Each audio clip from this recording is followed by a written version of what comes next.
नमस्कार दोस्तों, आप सभी का हमारे YouTube चैनल पर बहुत बहुत स्वागत है।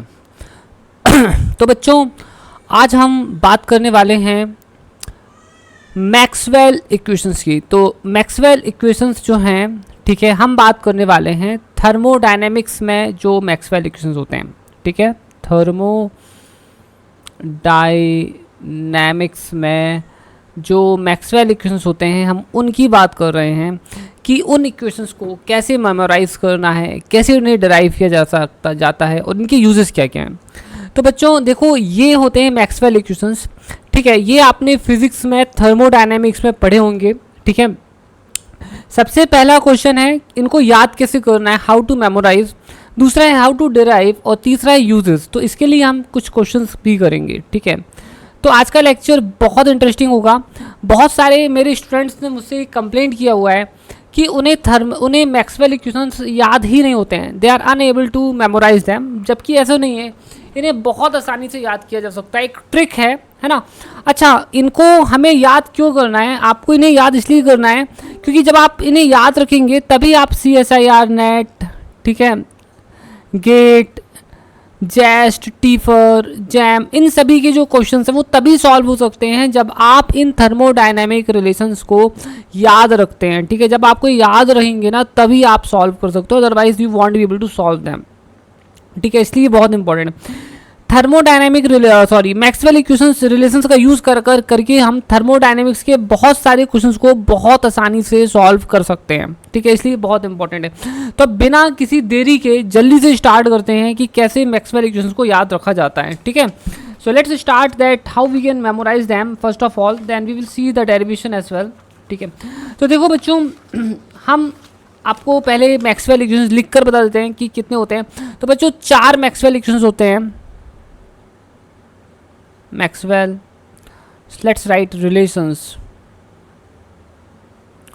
in thermodynamics. In thermodynamics. So देखिए, सबसे पहला होता है फर्स्ट मैक्सवेल रिलेशन जो है ये होता है del P upon del T, ठीक है, at constant volume is equal to होता है del S upon del V at constant temperature. दूसरा होता है del T upon del V at constant entropy S equal to होता है minus del P upon del S, ठीक है, at constant volume, ठीक है। तीसरा होता है del T upon del P at constant entropy is equal to होता है del V upon del S at constant pressure, ठीक है। चौथा होता है del S upon del P at constant temperature equals to minus del V upon del T at constant pressure. तो बच्चों ये क्वेश्चंस बेसिकली जब आप सबसे पहले देखेंगे, ठीक है, तो आपको याद ही नहीं होंगे, ठीक है। अब देखो इन्हें याद कैसे करते हैं। इनको याद रखने के लिए आपको सबसे पहले क्या करना होगा कि इन लेटर्स को याद रखना होगा, PSTV। देखो P प्रेशर है, S एंट्रोपी है, T जो है टेम्परेचर है और V वॉल्यूम है।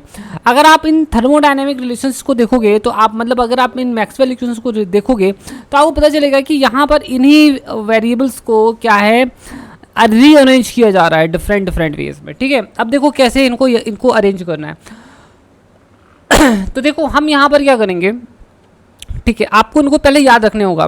PSTV, टीवी सबके घर में होती है तो टीवी शब्द याद हो गया, और PS, तो इनको इसी क्रम में याद रखना है, ठीक है। अब चलो यहाँ हम क्या करेंगे, हम करेंगे ऐसे लिखेंगे, ठीक है, PSTV।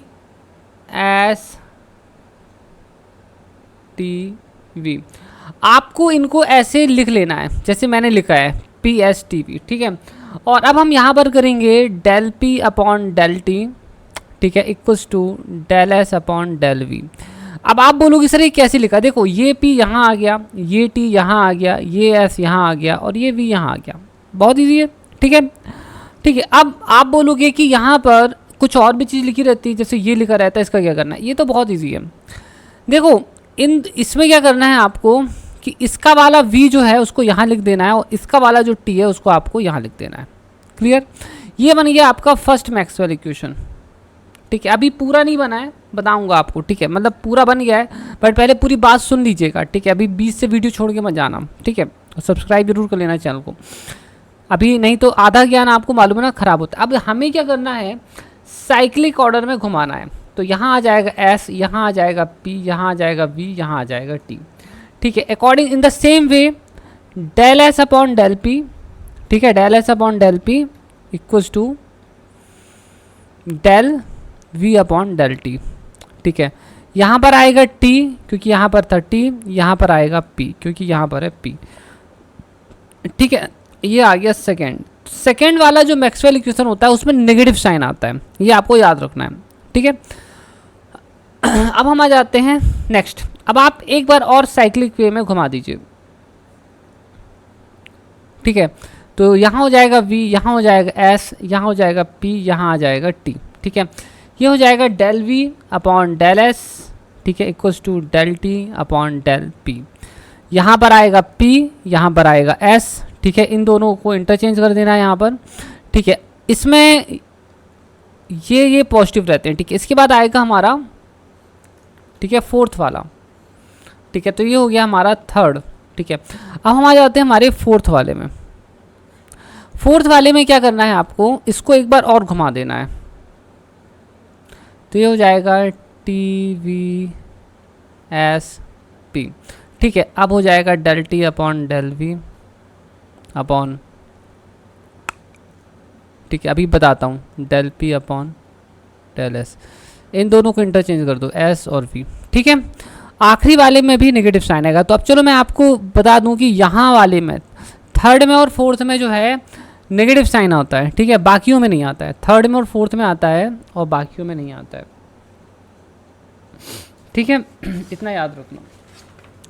तो ये हो गए आपके मैक्सवेल इक्वेशंस। ठीक है, these are your Maxwell equations. अब बेसिकली इनका यूज़ क्या है, देखो तो अपन ने किन किन बातों में बात करनी थी, how to memorise, how to derive. तो अब चलो एक बार एक मैक्सवेल इक्वेशन को डिराइव करके देखते हैं। तो अपन क्या करेंगे, एक मैक्सवेल इक्वेशन को डिराइव करेंगे, जिससे आपको पता चल जाएगा कि इसका डेरिवेशन बहुत ही टीडियस है। ठीक है, और फिर उसके बाद इसके एक यूज़ पे भी बात कर लेंगे। ठीक है, ओके। तो चलो इसको एक बार इसका एक छोटा सा डेरिवेशन कर लेते हैं पहले वाले का। तो हम स्टार्ट करते हैं हमारे हेल्महोल्ट्ज़ फंक्शन से या हेल्महोल्ट्ज़ फ्री एनर्जी से। F equal to U minus T S होता है। ठीक है, तो टोटल डेरिवेटिव को लगा दीजिए इस तरफ।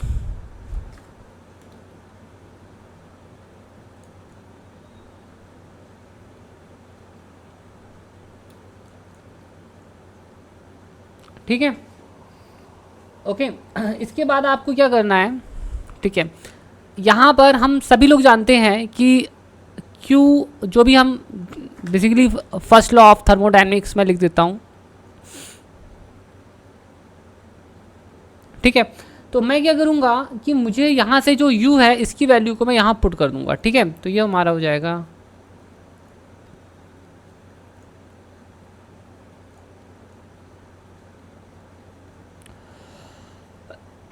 ठीक है, ये वैल्यू मैंने यहाँ पर पुट कर दी है, जैसे कि आप देख सकते हो। अब आप सभी लोग जानते हैं कि डी एस इक्वल टू होता है डी क्यू अपॉन टी, है ना, ये फॉर्मूला है, एंट्रोपी का फॉर्मूला है। ठीक है, तो हम डी क्यू की वैल्यू रख देंगे, तो ये हो जाएगा T D S equal minus D W. ठीक है, तो डी डब्ल्यू को आप लिख सकते हो पी डी वी, है ना, ये फॉर्मूला है P D V, D W equal होता है पी डी वी, ये हो जाएगा माइनस टी डी एस। ठीक है, अब देखो क्या क्या हो रहा है। तो ये और ये आपस में कट गए, तो हमारा डी एफ कितना बचा, तो हमारा जो डी एफ बचता है वो बचता है minus P D B minus S D T. ठीक है, जो कि आप देख सकते हो। अब देखो यहाँ पर क्या है, अब अगर मैं बोलूँ, ठीक है, ठीक है, अब अगर मैं बोलूँ कि हमारा, अगर हम v को कांस्टेंट ट्रीट कर देते हैं, अगर हम v को ऐसे कांस्टेंट ट्रीट कर दें, तो ये वाली क्वांटिटी ज़ीरो हो जाएगी। ठीक है, और ऐसा करने पर हमें s की जो वैल्यू मिलेगी वो मिलेगी माइनस डी एफ अपॉन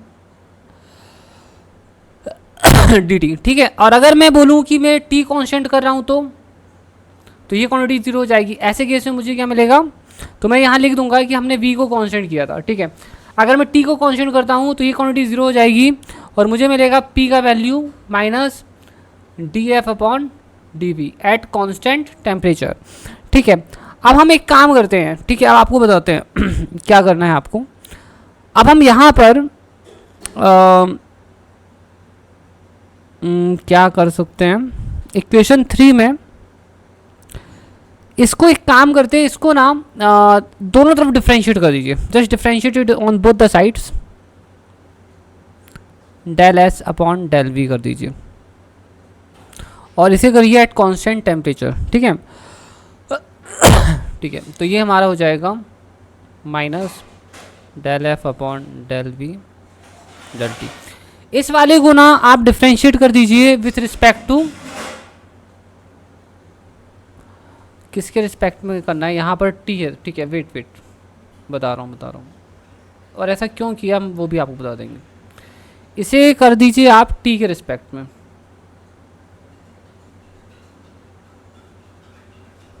ठीक है। एक्चुअली में मेरा मेन मकसद है कि यहाँ पर जो चीज़ें हैं ना दोनों को सेम कर देना, ठीक है।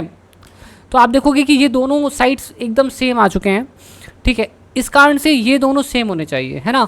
तो मैं यहाँ पर क्या करूँगा, इन दोनों को इक्वेट कर देता हूँ। तो मैं यहाँ पर इन दोनों को इक्वेट करके लिख देता हूँ, ठीक है। C del S upon del V T del P upon del T, और हमने इसे किया है एट कांस्टेंट वॉल्यूम, ठीक है। तो ये हो गया। अब आप देखो बच्चों, क्लियरली देख सकते हो, ठीक है, कि सेम है। अब आप देख सकते हो आपको फर्स्ट इक्वेशन मिल गया मैक्सवेल का, ठीक है। You can see that del S upon del V del P upon. तो ये है बच्चों तरीका, है ना, ये तरीका है। इसी तरह से आप पूरे बाकी मैक्सवेल इक्वेशन को डिराइव कर सकते हो। हालांकि सच बोल रहा हूँ आपसे, derivation is not at all important. अगर आप CSIR नेट गेट जैस स्टीफर जैम जैसे एग्जाम की तैयारी कर रहे हो तो डेरिवेशन बिल्कुल भी इंपॉर्टेंट नहीं है। व्हाट इज इंपॉर्टेंट दैट कि आपको ये मेथड पता हो कि कैसे मैक्सवेल इक्वेशंस को लिखने हैं, क्योंकि अगर आपको इनको यूज़ करना है ना, अगर आपको इनको यूज़ करना है एग्जाम में तो आपको ये याद होने चाहिए और इनकी ट्रिक पता होनी चाहिए कि इन्हें तुरंत लिखना कैसे है। Derivation is not important, derivation आपके थ्योरी एग्जाम के लिए इंपॉर्टेंट है, जैसे जब आप BSc कर रहे हो या आप MSc कर रहे हो उस केस में आपके लिए ज़्यादा इंपॉर्टेंट है, ठीक है। तो चलो अब अपन आगे की तरफ बढ़ते हैं बच्चों, लेट्स प्रोसीड, ठीक है। तो अब हम लास्ट पॉइंट पे बात करेंगे कि इसके यूज क्या हैं। बच्चों मैक्सवेल इक्वेशंस की मदद से ना थर्मोडायनेमिक प्रॉब्लम्स को आसानी से सॉल्व किया जा सकता है। जैसे कि एक क्वेश्चन मैं आपको करके दिखाता हूँ यहाँ पर, ठीक है। So let's do a question. तो क्वेश्चन है the value of del Q upon del P at constant temperature. आपको इसकी वैल्यू निकालनी है। मैं आपको दो ऑप्शन दे रहा हूँ, minus T del V upon del T, ठीक है, और दूसरा ऑप्शन है plus T del V upon del T, ठीक है, और ऑप्शन सी है minus V del T upon del V, ठीक है। अब आपको यहाँ पर इसे सॉल्व करना है कि राइट आंसर यहाँ पर कौन सा है। तो बेसिकली बच्चों आप इसे डायमेंशनल एनालिसिस की मदद से तो नहीं कर पाएंगे, ठीक है। ये तो मैं आपको साफ बता देता हूँ, क्योंकि मैंने जो है इसे ऐसे बनाया हुआ है कि आप डायमेंशनल एनालिसिस तो नहीं कर सकते, क्योंकि इसके और इसके डायमेंशन सेम है, ठीक है। तो आपको ऐसे केस में अब सॉल्व ही करना पड़ेगा, ठीक है। अब चलो सॉल्व करते हैं इसे, कैसे सॉल्व होगा। तो मैं कैसे करूँगा, तो मुझे क्या निकालना है, del Q upon del P निकालना है, ठीक है, del Q upon del P. तो del Q upon del P अगर मुझे निकालना है तो मैं अपने थर्मोडायनेमिक्स इक्वेशन का यूज़ करूँगा। अब आप बोलोगे सर आपको कैसे पता चला कि ये हम ऐसे निकाल सकते हैं। देखो बच्चों जो Q होता है ना वो होता है TdS, ठीक है। तो अगर मैं यहाँ पर ना इसकी वैल्यू रख दूँ Q की, तो ये हो जाएगा dQ की। अगर मैं वैल्यू रख दूँ तो ये हमारा हो जाएगा। और आप अब देखोगे ना कि ds अपॉन डी पी किस इक्वेशन में दिखता है, तो आप यहाँ से पता लगा सकते हो। ds अपॉन डी पी मुझे यहाँ कहीं देखने के लिए मिल रहा है, ठीक है। एक तो मुझे फोर्थ इक्वेशन में देखने के लिए मिल रहा है ds upon D P, just 1 second दिया, ठीक है। तो मुझे एक तो ये यहाँ देखने के लिए मिल रहा है और मतलब ये एस नीचे है यहाँ पर, so don't worry about that. और कहाँ देखने के लिए मिल रहा है मुझे, इसके अलावा D S upon D P, एक तो मुझे यहाँ पर भी देखने के लिए मिल रहा है, I can see that it's here also D S upon D P, ठीक है। और इसके अलावा ठीक है, इतनी जगहों पर मुझे देखने के लिए मिल रहा है। तो मैं अपने सेकेंड इक्वेशन से या हमारे फोर्थ इक्वेशन से इसकी वैल्यू को हम पता लगा सकते हैं, we can find out, okay. तो हम यहाँ पर यूज़ करते हैं सेकेंड इक्वेशन, ठीक है। Let us use the second equation, ठीक है। फोर्थ लग गया, लेट्स यूज़ दिस इक्वेशन, ठीक है। तो सेकेंड इक्वेशन लिखेंगे, ठीक है। So that's why I am going to use the second equation of Maxwell.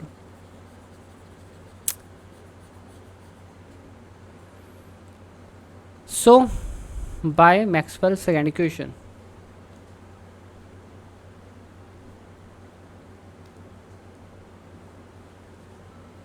तो मैक्सवेल का सेकेंड इक्वेशन है del S minus del S upon del P equals to del V upon del T at P, ठीक है। ये हमारा second equation है। अब मैं यहाँ पर क्यू बनाने के लिए मैं क्या करूँगा, दोनों तरफ से ऑब्वियसली मुझे क्या करना है, ठीक है, टी का मल्टीप्लाई कर देना है। तो ये हमारा हो जाएगा minus T del S upon del P, ठीक है, एट कांस्टेंट टेम्परेचर। एंड ये हमारा हो जाएगा T del V upon del T at constant pressure, ठीक है। अब यहाँ पर ये क्या होगा, ये क्वांटिटी बन जाएगी हमारी Q del Q upon del P, जो हमें निकालना था, ठीक है। ये हो जाएगा minus T del V upon del T. तो बच्चों आपने देखा कि मेरा आंसर आ गया। देखो ये क्वेश्चन बहुत सरल था, मुझे मालूम था कि क्वेश्चन बहुत इजी है और डायरेक्टली आ जाएगा, बट मैं आपको ये बताना चाहता था कि कैसे हम मैक्सवेल इक्वेशंस को यूज़ करते हैं, ठीक है। अब मेरे पास एक और क्वेश्चन है, इसे भी हम करेंगे, ठीक है। तो क्वेश्चन है find the value of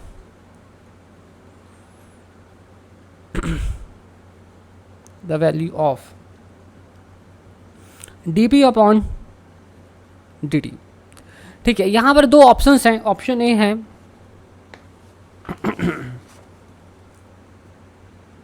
ml, L is the latent heat, T V2 minus V1, ठीक है। और दूसरा है, ठीक है, m L square upon T square V2 minus V1, ठीक है। अब चलो दो ऑप्शन मैंने आपको दे दिए, ठीक है। Two options I have given, let me give you another option also, M V upon L, ठीक है। अब आपको पता लगाना है कि राइट आंसर कौन सा है, ठीक है। अब आपको देखो, मैं आपको बताता हूँ कि मैक्सवेल इक्वेशन बहुत आसानी से पता लगा सकते हैं, है ना। है तो एक थर्मोडायनेमिक प्रॉब्लम, बट हम बहुत आसानी से मैक्सवेल इक्वेशन से इसे सॉल्व कर सकते हैं, ठीक है। तो चलो मैं सॉल्व करके बताता हूँ कैसे सॉल्व करेंगे। तो हम यहाँ पर यूज़ करेंगे हमारे फर्स्ट मैक्सवेल इक्वेशन को, ठीक है। तो हमारा फर्स्ट मैक्सवेल इक्वेशन होता है del P upon del T.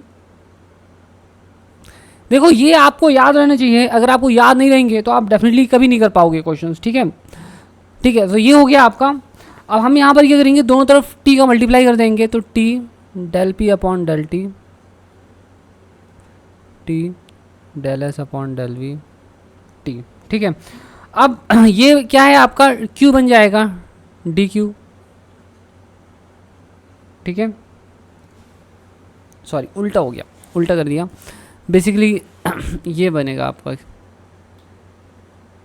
ठीक है। तो ये हमारा हो जाएगा del Q upon del V, और ये जो है हमारा हो जाएगा T del P upon del T at constant volume, ठीक है। अब स्टूडेंट देखो क्या है कि जो लेटेंट हीट है वो होती है, ठीक है, ml, ये फॉर्मूला लेटेंट हीट का, ठीक है, that is the formula of the latent heat. तो हम यहाँ पर क्या करेंगे, तो what we are just going to do,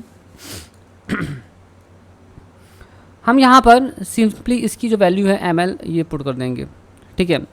और ये जो आपका v है, ठीक है, that is the change in volume, तो इसे लिख देंगे v2 माइनस v1, ठीक है।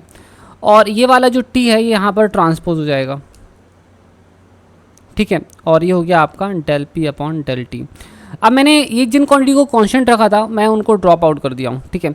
अब आप यहाँ पर देखोगे कि हमारा आंसर आ गया है ना, तो हमारा ऑप्शन ए जो है करेक्ट आंसर है। बच्चों देख सकते हो कि मैक्सवेल इक्वेशन की मदद से कितनी आसानी से सॉल्व हो गया।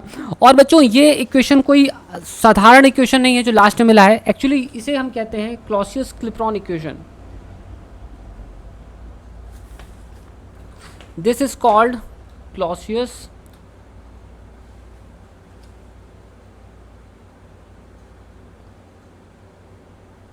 Clapeyron equation.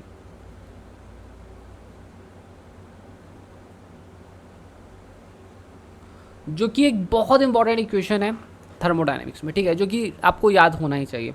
तो बच्चों इस तरह से मैंने आपको मैक्सवेल में सब कुछ बता दिया कि मैक्सवेल इक्वेशन को कैसे याद रखते हैं, कैसे डिराइव करते हैं, कैसे उनसे क्वेश्चन सॉल्व करते हैं। बेसिकली मैं ये बात मानने के लिए बिल्कुल रेडी हूँ कि हमने बहुत सारी चीज़ें नहीं पढ़ाई इस वीडियो में, बट हाँ एक बेसिक कॉन्सेप्ट आपको जरूर बता दिया है जिसकी मदद से आप आगे और रिसर्च करके पढ़ सकते हैं। डिफरेंट बुक्स आती हैं, उनसे आपको और डिटेल में पढ़ सकते हैं। और मैं आपको एक और चीज़ बता दूं बच्चों कि अगर आपको थर्मोडायनेमिक्स में अच्छा परफॉर्म करना है एग्जाम्स में, तो आपको डेफिनेटली ढेर सारे क्वेश्चन करने होंगे। और ढेर सारे क्वेश्चन करने के लिए आप जो भी एग्जाम दे रहे हैं उसके प्रीवियस ईयर क्वेश्चंस को निकाल लीजिए और टॉपिक वाइज क्वेश्चन करिए, ठीक है। Okay, thank you so much friends. अगर आपको हमारा वीडियो यहाँ तक पसंद आया तो प्लीज़ इसे शेयर जरूर कर दीजिए और अपने दोस्तों के साथ और हमारे यूट्यूब चैनल को सब्सक्राइब जरूर कर लेना, ठीक है। और आप ज़्यादा हो तो हमारा एक्सपर्ट फिजिक्स ऐप डाउनलोड भी कर सकते हैं, ठीक है। Thank you so much, take care, bye bye.